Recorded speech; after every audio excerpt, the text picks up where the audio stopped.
Šiandien pirmadienis? Jo. Tai nusivylusi šeimininkės rodo jung. Taigi 10, ne dabar dar. Žiūrėk, čia šita, kaip ta dainininkė stora labai buvo. Bet žinai, sukūdus dabar. Sakė, kažkokios abortų dietos laikėsi. Prota. Nu per telkę kalbėjo, kad jinai ten jų kokį 30 pasidarius.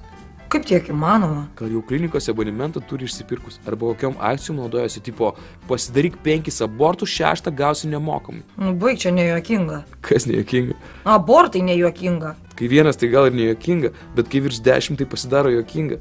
Ai, ir jinai dar knygą išleido savo. Poezijos kokios? Bibezijos autobiografija, kaip visi dabar. Vaiva man siūlė paskaityti Butkutės knygą. Tipo, jinai skaitė? Ne, bet man siūlė paskaityti, kad aš jai paskui papasakočiau. Jis norėjo gudruolę. Gudri blemba ta tavo Vaiva. Ir graži labai. Užsičiauktų vieną kartą b***tų žalio medžio. Tai visgi skaitei Butkutės knygą? Keiksmažodžių naujų išmokai?